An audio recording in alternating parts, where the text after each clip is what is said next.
são 8h01 e vamos fazer contato com o Thiago Moreira, ele que é do Programa de Monitoramento do Instituto Socioambiental. Bom dia, Thiago. Bom dia. Thiago, eu queria primeiro que você falasse a respeito dessa plataforma de monitoramento da situação indígena na pandemia do novo coronavírus no Brasil e que também fizesse para a gente uma atualização a respeito de como está a pandemia junto aos povos indígenas. A gente lançou essa plataforma com o intuito de monitorar o avanço da Covid-19 em relação aos povos indígenas, principalmente em relação às populações vivendo em terras indígenas, né? No momento atual, segundo os dados oficiais da Secretaria de Saúde Indígena, da CESAI, existem 42 casos de indígenas com a Covid-19, sendo que já aconteceram 4 óbitos de pessoas que vivem em terras indígenas, né? E com a preocupação mais abrangente de tentar dar visibilidade a esse problema, o problema da pandemia na população indígena, também vivendo nas cidades, nas áreas urbanas, né? A gente também está tentando fazer uma busca pelos casos de povos indígenas, de populações indígenas que vivem nas cidades e que possam estar sofrendo com a doença, né? A gente mapeou alguns poucos casos, mas a subnotificação das populações indígenas na cidade é uma grande preocupação nossa. A gente tem tentado coletar informações a respeito disso. E pensando também nessa questão da vulnerabilidade das populações indígenas, a gente também elaborou um estudo, né, um estudo de vulnerabilidade que mostra aí que a vulnerabilidade social pode ser um motor de dispersão da Covid-19 em populações vivendo em terras indígenas. Em termos do preparo do Estado hoje para lidar com a questão da saúde indígena, a gente sabe aí que durante o governo Bolsonaro, na gestão inclusive do ministro da Saúde, Luiz Henrique Mandetta, houve uma tentativa de municipalização ou estadualização do sistema de saúde indígena. A gente também teve o desmonte do programa Mais Médicos, que era muito importante para essas populações. O Estado hoje está preparado para lidar com a questão da saúde indígena? Olha, o que eu posso dizer é que o Estado já não estava... anteriormente já não estava bem preparado para cuidar da saúde indígena, né? Inclusive, a questão da falta de articulação da saúde indígena, da falta de estrutura e de um atendimento adequado, é um dos componentes da vulnerabilidade social dessas populações e é um dos componentes aí que está, vamos dizer assim, expondo essas populações ao risco da Covid-19, né? Bom, para quem não sabe, a saúde indígena ela é parte de um subsistema dentro do SUS, né? Ela está organizada em distritos sanitários indígenas, né? São 34 distritos, né? E cada distrito tem uma unidade territorial menor, que são os polos base, né? Essas unidades de saúde, né, dos polos base e dos distritos sanitários indígenas, elas são responsáveis por fazer aquele atendimento mais básico para a população, né? A atenção primária, né, como o setor médico classifica, né? Sendo que os problemas mais complexos, né, de saúde, eles devem ser transferidos para os municípios e para os estados, né? No caso da Covid-19, né, que é um problema mais complexo, vamos dizer assim, de saúde, né, esses casos eles têm que ser transferidos para os municípios e para os estados, né? Então, o que a gente avaliou dentro desse modelo de vulnerabilidade à Covid-19 foi também a infraestrutura desses municípios e dos estados onde estão as terras indígenas reconhecidas, né, para atender essa população. Então, o que acontece é que grande parte dos municípios e dos estados do Brasil não tem estrutura suficiente para atender nem a população indígena, nem a população não indígena, né? É uma situação bastante dramática. Thiago, a gente vai à participação de Marilu Cabanhas. Oi, Marilu. Oi, Glauco. Olá, Thiago. Bom dia, prazer em falar contigo. Tiago, é o seguinte, a gente está vendo aqui um estudo inédito, né, da Associação Brasileira de Estudos Populacionais, inclusive a Pública, né, publicou nesta quinta-feira, e está dizendo o seguinte, que mais de 200 terras indígenas na Amazônia têm alto risco para a Covid-19, e falando dessa falta, né, de leitos, falta de vagas em hospitais, eles atestam aqui que 1.228 municípios brasileiros, onde há pelo menos um trecho de terra indígena, apenas 108 possuem algum leito de UTI.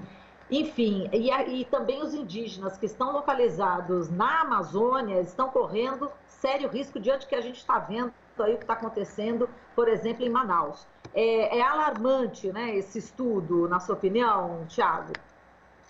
Olha, esse estudo da ABEP, ele vem no mesmo sentido do estudo que a gente disponibilizou na nossa plataforma, né? E ele chama atenção, sobretudo, para essa falta de estrutura, né? O estudo da ABEP, ele é bastante focado nessa questão da estrutura de saúde e também da questão da desvantagem social e econômica das populações indígenas, né? E quando você junta isso com um modelo de dispersão do vírus, né? A Fiocruz elaborou um estudo muito bom também a respeito disso e que a gente usou esse modelo para fazer o nosso estudo, né? Quando você junta isso, você vê que realmente a situação é bastante dramática. A gente tá no momento agora, né, para vocês terem ideia, de interiorização da epidemia, né? Então, você tem a epidemia indo cada vez para municípios menores e começando a atingir justamente esses municípios que têm a menor estrutura para atendimento da saúde, né? O primeiro caso indígena, para a gente ter uma ideia, aconteceu lá na fronteira com a Colômbia, né, lá no extremo oeste do estado do Amazonas, né? E desde então, os casos vêm aumentando. A gente tem uma grande preocupação também em relação à subnotificação, porque essa falta de estrutura, ela também atinge a questão da identificação das pessoas que têm o vírus. A questão dos registros de óbito, em muitos lugares tem explodido. Você tem uma quantidade de registros de óbito gigantesca, mais do que o dobro do mesmo período do ano passado. Né? Por exemplo, no estado do Amazonas, no estado do Rio de Janeiro, né? São registros de óbito que identificam pessoas mortas por doenças respiratórias, mas, ao mesmo tempo, esses números não têm sido registrados oficialmente como sendo de Covid-19, porque em relação a essas mortes não foram feitos os testes, né, para identificar. Então, a gente teme que isso possa atingir de maneira mais grave ainda as populações indígenas, já que a CESAI, embora o Ministério da Saúde tenha adquirido testes rápidos para serem feitos, né? Falta bastante estrutura ainda para os profissionais dessa área atuarem. Exato, e tem morrido crianças, inclusive, não é isso? Jovens, adolescentes, né, Thiago? Esse é um dado bastante importante, porque o perfil demográfico da epidemia nas populações indígenas, ele pode mudar bastante. Esse perfil já mudou em relação ao Brasil como um todo, né? A gente tem visto pessoas mais jovens morrendo, e isso é sinal do quê? Isso é sinal da falta de estrutura, falta de atenção básica, né? Nem as pessoas mais jovens o Estado está conseguindo salvar. Então, isso preocupa bastante em relação à população indígena, que é uma população que tem uma população bastante jovem, e essa juventude, vamos dizer assim, da população indígena, né? Ela é um indicador de uma alta mortalidade. Quer dizer, é uma população que já sofre com uma mortalidade grande relacionada a doenças tratáveis. Então, a Covid-19 pode vir com um novo elemento ameaçando gravemente a essas populações. E essas populações já foram prejudicadas também com o desmonte, né, do Mais Médicos, né, Thiago?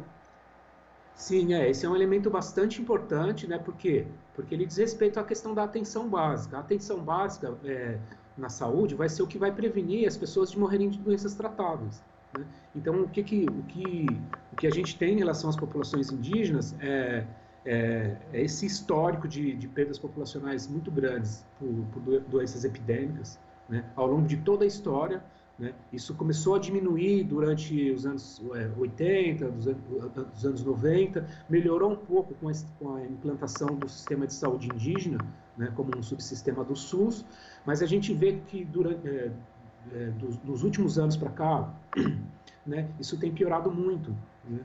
Principalmente por conta da falta de atenção básica, né? O desmonte dos mais médicos afetou diretamente a saúde da população indígena.